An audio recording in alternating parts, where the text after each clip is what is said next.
Sa inyong harapan ay inyong makikita ngayon ang mga kagamitang ginagamit sa tinatawag nating paranormal investigation. Ilan lang ito sa mga gamit na ginagamit sa mga paranormal ghost hunting.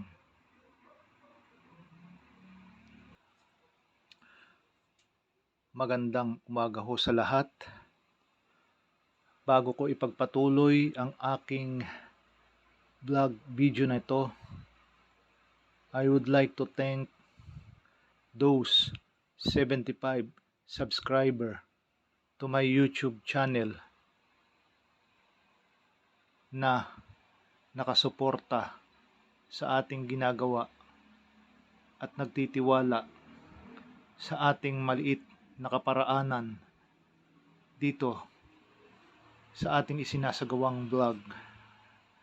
Today is November 10, 2023, Friday. It's my 2 months since I start vlogging in YouTube,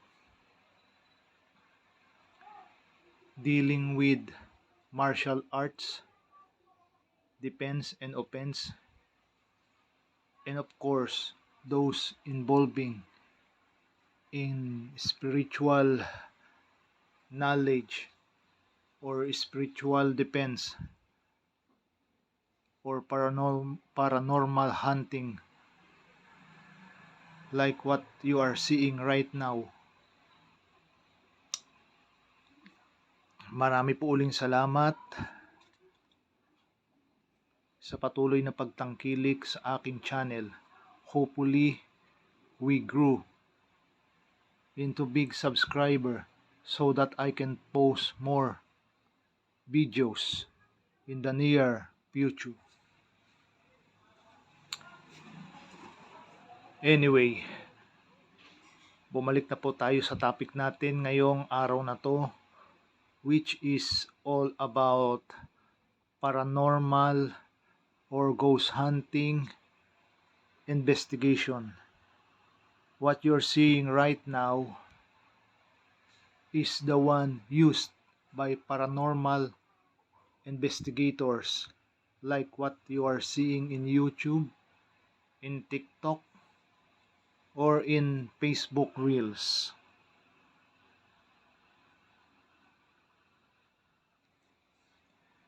Anyway, hindi ko na ho patatagalin at uumpisahan ko na ang pagdedetalye ng mga kagamitang ito. Hindi ho lahat ng nakikita ninyo ngayon dito ay ito na. Sa mga tuwid, there are more paranormal equipments used by paranormal investigations in locating or hunting ang unnatural effects or yung mga bagay na kagilas-gilas, kakatwa or kakaiba na hindi maipaliwanag ng siyensya, even ng medisina. So, folks, let's go on with the enumerating each and every one of this equipment that you are seeing dito sa lamesa. At ang unang-una sa lahat ay itong Mealy Gouge. Sa iba sa inyo siguro malamang na alam na ito kasi nakikita nyo na itong gamit ng mga paranormal investigators and ghost hunters sa YouTube, especially sa mga foreigner at manakanakang ghost hunters dito sa Pilipinas na nagbablog at nagdo-document ng mga unnatural events sa ating kapaligiran. Pag pinindot nyo ito iilaw like that. Pag ito'y nakasagap ng energy sa kapaligiran na hindi maipaliwanag, yan lahat ng ilaw na yan ay iilaw. Kapag yan ay hawak ninyo, ganyan at pinindot, yan ay nakasagap at itinutok ninyo, iilaw yan lahat.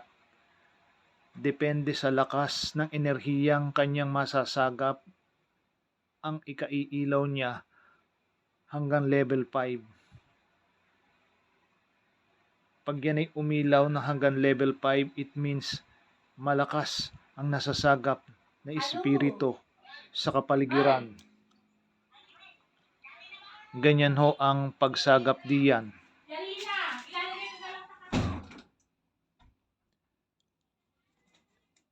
Ito naman ho ang tinatawag na compass. Ginagamit din ho itong panlocate ng mga paranormal entity sa kapaligiran. Lalong-lalo na kung kayo ay magre-ritual or tatawag ng espiritu. Kung saan tumuro yung arrow, east, south, west, or north, ay doon kayo haharap para makakonekta sa mga entities na ito. Kung gagamit kayo ng vanishing ritual para ibid na bumalik sa kinaroroonan nila o sa kabilang daigdig o sa portal, yung mga tinawag o nasagap na espiritu or maybe souls or kaluluwa, ito ho ang ginagamit na panlocate.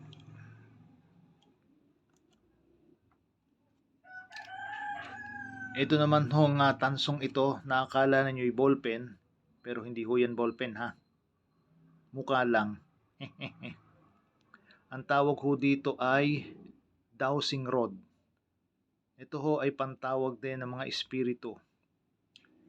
Pag ito ay binuksan ninyo, nagle-letter L ho ito.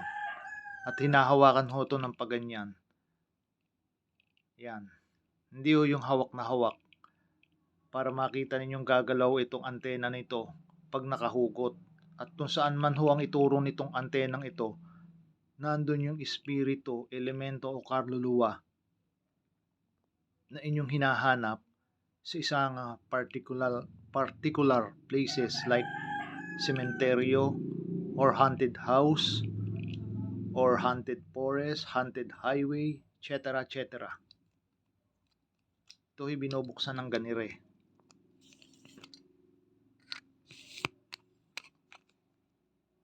Ayan ho siya, mahaba. Yan ho ay nililiko din na paganyan. At yan ho ay hahawakan ninyo ng paganyan. Kung saan ho yan tumuro, kung papunta dito or papunta doon, it means nasa malapit lang or katabi ninyo ang entities. At pag yan naman ay nag-cross dito habang bukas, it means yun na ang point kung nasaan ang energies o spirit na hinahanap.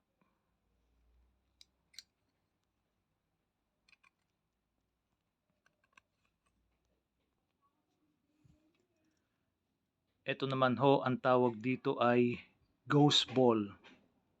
Pag ito'y pinindot ninyo, iilaw yan ng ganyan. Kung tao ang pipindot, iilaw talaga. Pero ito ay nilalagay sa isang partikular na bagay o gamit o lugar kung saan may positibong enerhiya ng mga entities. Hindi yan pinipindot. Yan ay ipapatong nyo lang. Then kakausapin niyo yung entities. Pag yan ay kusang umilaw, it means sinagot ang inyong mga tanong or nagmanifest sa inyo yung entities na yon na tinawag o kinausap. So, this is the purpose of this so-called paranormal ball.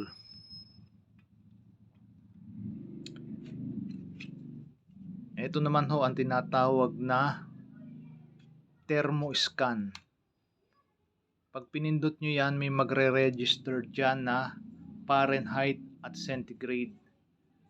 Kung saan ho tumutok ang pulang ilaw na yon, magre-register dyan kung gaano kataas o kababa ang lakas ng enerhiya, kung malamig o mainit yung isang particular na lugar, kagaya ng kwarto, tunnel, salas, or kung ano pa man na merong enerhiyang madedetect ng paranormal. Basically, yun ang gamit nito na tinatawag na thermostat for ghost hunting purposes.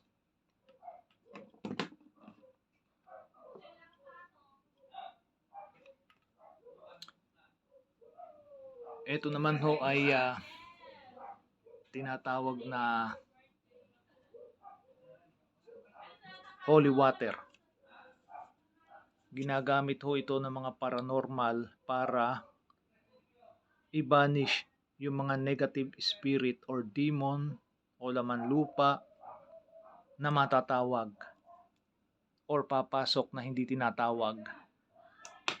Sabay tirik ng kandilang itim na gamit din for banishment, at itong violet, ito'y ginagamit na panawag kung may kakausapin ng mga entities, at gamit din pang banishing kung kinakailangan. May kahaluhuyang salt, black salt or white salt, red or pink, depende ho sa usage nito. Well, anyway, yan lang ho ang masasabi kong mga gamit or pinagagamitan na tools for paranormal ghost huntings that are being used by paranormal investigators worldwide, even locally here in my country. Marami pa hong klase yan, at yung iba mga sophisticated type, at yung iba na da-download sa cellphone through apps. Hindi ko na ho mai-detalye sa inyo yung iba dahil as of now, this is the only thing or material in my possession that I have. Kung magtatanong yung iba dyan na makakapanood kung ito ba ay gagamitin ko sa paranormal huntings, well, it depends on certain level or case. Kung may mahunt ba ho tayo, ay di walang problema. We will do it.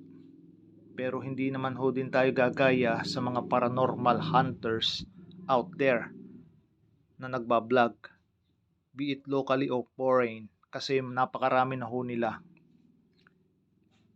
Ito'y isang kagamitan lang ho na aking ibinahagi sa inyo, dahil ito ho ay parte ng araling espiritual, or should I say anting-anting kung itatawag man dito sa atin locally. It goes hand in hand.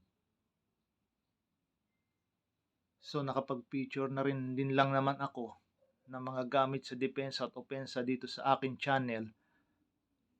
I might have featured this, of course, dahil ito'y kaalamang spiritual din. Anything na nag-i-involve sa pagtawag, pag-contact ng espiritu at paman sa kapaligiran natin, considered paranormal spirituality. Kaya ako ipiniture ang mga to. Kulang pa nga ho ito kung tutuusin, pero hindi ako nagbabalak padamihin ang mga gamit na yan. Pero depende rin ho in the near future if I might divulge into paranormal huntings. Well, depende rin yun ho. Kasi mahirap din hong maging paranormal hunters. It involves hard work and especially financial. Kasi kung maliit o wala kayong financial, mahirap din ho, kasi pupuntahan ninyo ang bawat lugar na inaakalang merong paranormal activities. Hindi lang naman ho yun nakakonsentrate sa isang lugar. So, difficult din if you're gonna do a job like this So sa akin, if ever man magkataon, gagawin ko. Pero hindi ko gagawin tong on a daily basis, or should I say pinagkakakitaan, kasi hindi naman ho ganon lahat sa paranormal eh. So for me, nagsishare lang ako ng kaunting knowledge kagaya doon sa mga nauna kong na-share, maliban sa self-defense and offense Uwido Study dito sa aking YouTube channel. And I hope sa pagbabahagi ko hong ito ay may malaman at matutuhan kayo kahit kaunti na impormasyon sa aking mga sinabi at naibahaging ito sa inyo. At rest assured that I will share knowledge sa mga susunod ko pa ho nga YouTube videos na ganito. For now, ito na lang muna ho ang aking maiibahagi sa inyo. At stay tuned for more videos, and hope to like, share, and subscribe to my channel so that our channel subscribers will grow. At pag ito ho ay nag-grow, mas makakatulong pa akong makapagbahagi ng marami pang videos sa inyong mga viewer. And again, thank you very much sa 75 subscribers sa akin channel. Kaunti man, dadami rin ho yan sa sipag at tiyaga at paniniwala sa ating mga ginagawa like this. Mulit-muli ho, maraming salamat ho uli sa panonood, pakikinig, at sa kaunting impormasyon o aral na inyong mapupulot sa panonood nito. Hanggang sa susunod ho uli, and magandang umaga ho sa inyong lahat.